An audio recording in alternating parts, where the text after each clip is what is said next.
Graça e paz, em nome de Jesus. Deus abençoe sua vida, sua família. Estamos aqui nesse domingo de manhã, não é verdade? Louvado seja Deus, mais um dia o Senhor nos deu e por isso estamos muito alegres. Queridos, durante todo esse mês de maio, de abril, nós temos orado e pedido a Deus em relação à pandemia que estamos enfrentando, às circunstâncias. E, em especial, eu queria, nessa manhã, levar uma palavra de Deus para o nosso coração, para nós despertarmos, Despertarmos no seguinte sentido: se você já tem feito, você intensifica; se você não tem feito, que você comece a fazer. É orar pela nossa nação. O Brasil é um país maravilhoso. Eu tenho orgulho de ser brasileiro. Sou grato a Deus por Deus ter me dado essa terra como minha pátria. Mas ela tem seus desafios, tem suas adversidades. E uma coisa precisa ficar bem clara, irmãos. Eu aprendi isso depois que eu me converti. A bênção de Deus para a nossa nação passa pelo povo de Deus. Eu escutei alguém falar isso uma vez e isso começou a martelar na minha mente. Eu comecei a pesquisar e analisar e eu cheguei a essa conclusão. Realmente, é a bênção de Deus derramada no mundo através da igreja. Porque o dia que Jesus levar a igreja dele embora, a palavra do Senhor diz que isso vai ser um dos piores dias desse mundo. Vai ser o verdadeiro inferno, o terror. Não vai ser ainda o Hades, mas já vai ser uma tormenta terrível. Então, é a igreja de Deus na terra que atrai a bênção de Deus para as pessoas, até para os incrédulos. Por amor de nós, Deus abençoa o injusto. Por amor de nós, para que a glória de Deus se manifeste, Deus permite que nós, como igreja, estejamos aqui na terra para ser as boas novas, para anunciar as boas novas e para mostrar a esperança. Então, a igreja é, com certeza, a instituição mais importante na face da terra. E se a igreja é a instituição mais importante, vamos pensar aqui, da nossa nação, ela tem uma grande responsabilidade. E uma das coisas que foi impedida durante esse período de quarentena é a da igreja reunir. E eu creio que isso é um grande prejuízo para o reino espiritual. Porque quer queira, quer não, a nossa movimentação, nós precisamos de comunhão, irmãos. A vida inteira eu ouvi isso, a vida inteira eu preguei isso, e eu reconheço que eu preciso da sua oração, você precisa da minha oração, eu preciso ter contato com você. E o fato da gente não estar tendo isso, claro, isso implica em muitas dificuldades para mantermos a nossa fé fervorosa, Eu preciso ouvir muitas vezes aquele irmão querido que chega e me dá aquele abraço e fala: ô querido, Deus te abençoe, fica na paz, estou orando por você. Esse contato, isso fortalece a nossa fé. A Bíblia fala isso o tempo todo, não é verdade? Somos um corpo bem ajustado e o corpo precisa estar junto, Mas, o fato é que a nossa nação está passando por uma grande crise. Crise política, financeira, de saúde, e aí vamos até dizer, até espiritual, porque não está tendo culto, as igrejas não podem, eu já vi pastor passando por dificuldade, sendo notificado, porque estava fazendo uma reunião de oração com 10 pessoas, eu já vi igrejas sendo autuadas, porque estavam lá orando pela cidade. É uma situação extrema, e por isso exige de nós muita fé, e muita dedicação, para superarmos tudo isso. Mas pensando na nossa nação, eu quero ler um texto com você. Timóteo, capítulo 1, 1 Timóteo, capítulo 2, verso 1 e 2, diz assim, antes de tudo, recomendo que se façam súplicas, orações, intercessões, ações de graça por todos os homens, pelos reis, por todos que exercem autoridade, para que tenhamos uma vida tranquila, pacífica, com toda piedade e dignidade. O que a Bíblia está dizendo? Igreja, interceda pelos seus governantes. seja no âmbito federal, estadual, municipal. Interceda por eles. Eles podem até não ser cristãos. Sabe o que eu acho interessante?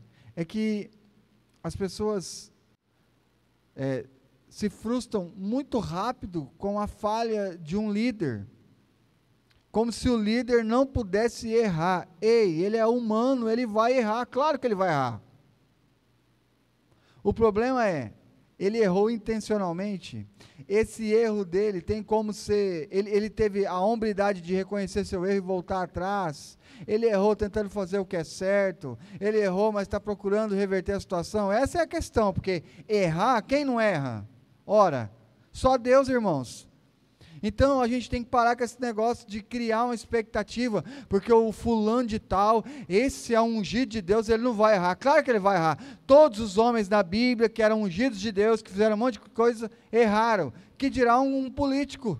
Ora, a nossa fé e a nossa esperança não está em homens. Por favor, não é o fulano, não é não é, é em Deus. Deus usa quem Ele quer. Deus colocou governantes, e a palavra do Senhor diz para você orar por eles. Eu sempre orei por todos os governantes, independente se eu gostasse ou não, se eu concordasse ou não, se eu achasse que ele está certo ou não. Sempre orei, e quando ia ter as eleições, eu dizia sempre, Deus, não permita que nós venhamos a ser governados por pessoas más, corruptas, pessoas mal intencionadas, que vão colocar um jugo sobre o povo, que vão dificultar a palavra do Senhor de ser pregada. Eu sempre orei nesse sentido.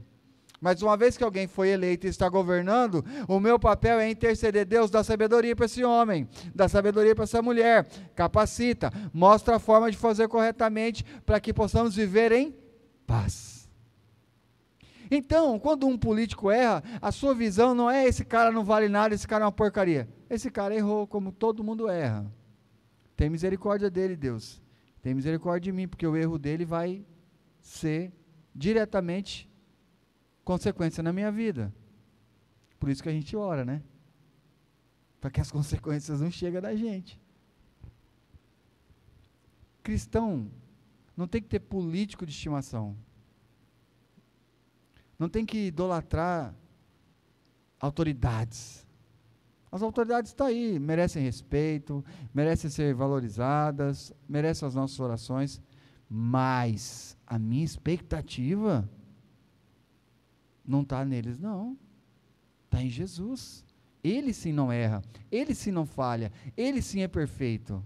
Ele sim suportou tudo e em nenhum momento ele pecou. Aí sim. Agora você fica criando expectativa em homens. Aí você começa a entrar em desespero, porque você vê que homens falham, aí você falha, aí você fica desesperado. Para com isso. É a mesma coisa de você dizer para mim, pastor, olha, eu estou nessa igreja por causa do Senhor. Então você está errado, porque eu vou errar qualquer hora dessa, e se você for somente por causa de mim, você vai errar junto. E seja por causa de Cristo, porque você ama Jesus, porque Jesus morreu na cruz no seu lugar, porque Ele te deu o Espírito Santo, porque você tem a Bíblia, você tem a palavra de Deus, e quando eu errar, ora por mim, porque eu preciso das suas orações, da sua misericórdia. Porque quando você errar, eu não vou olhar para você e dizer assim, você não vale nada, eu vou dizer, olha, faz parte, viu? Levanta e vamos continuar. É o que a Bíblia manda a gente fazer. A gente está vivendo um tempo das pessoas quererem que homens ocupem o lugar que só Deus pode ocupar. Só Deus é onipresente, onisciente, onipotente. Só Deus não erra, irmãos.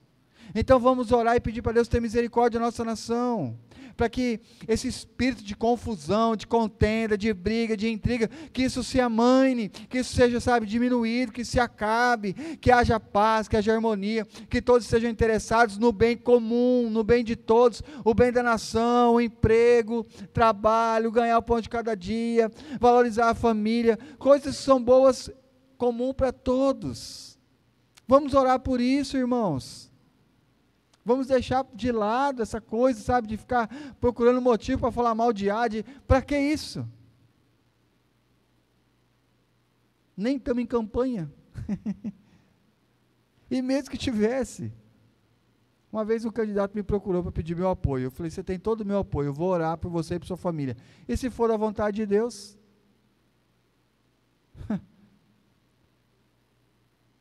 Ora, nós somos cristãos.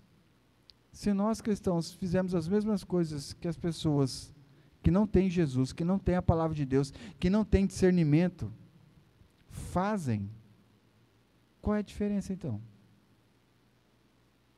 Se a gente está colocando expectativa nos homens, achando que os homens não erram, essa expectativa está no lugar errado. Confie em Jesus, Ele não falha. Olhe para que Ele mude a história das pessoas. Amém? Êxodo 22, 28 diz assim: não blasfemem contra Deus, nem amaldiçoem uma autoridade do seu povo. Êxodo 22, 28. 1 Pedro 2, 13 a 17. Por causa do Senhor, por causa do seu amor a Deus, sujeitem-se a toda autoridade constituída entre os homens, seja ao rei, como autoridade suprema, seja aos governantes, como por ele enviado para punir os que praticam o mal e honrar os que praticam o bem, pois é da vontade de Deus que, praticando o bem, vocês silenciem a ignorância dos insensatos. Vivam como pessoas livres, mas não usem a liberdade como desculpa para fazer o mal. Vivam como servos de Deus. Tratem a todos com o devido respeito. Amem os irmãos. Temam a Deus. Honrem ao rei.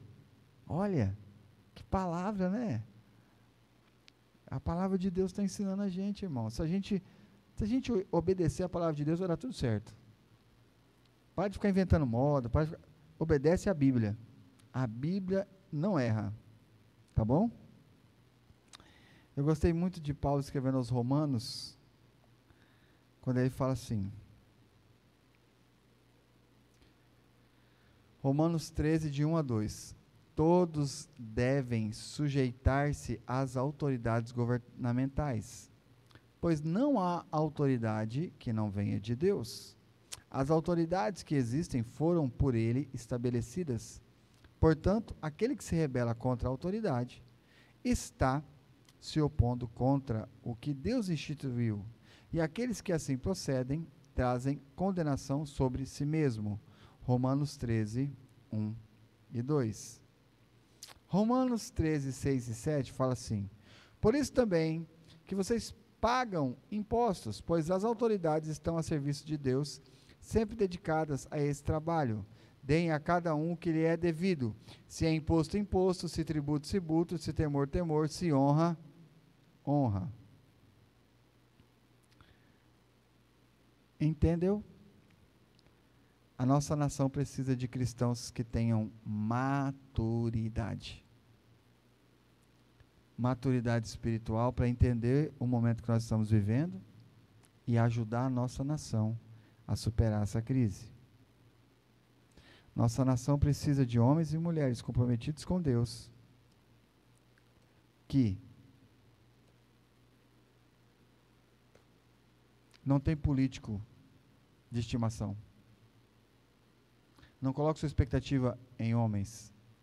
Nossa nação precisa de homens e mulheres cristãos maduros, cristãos bem preparados, homens e mulheres de Deus com sabedoria, para saber respeitar as autoridades, orar por elas, para levar a palavra de ordem, para que não seja instaurado o caos.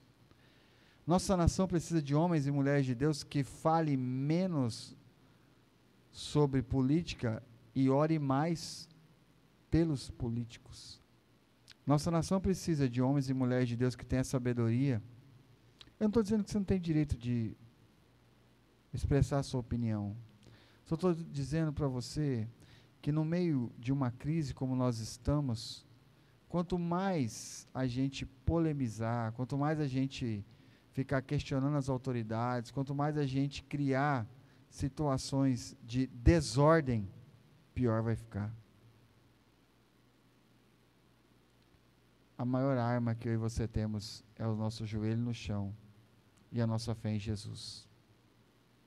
Se algum dos que você estava acompanhando fez algo que te deixou decepcionado, olhe por ele.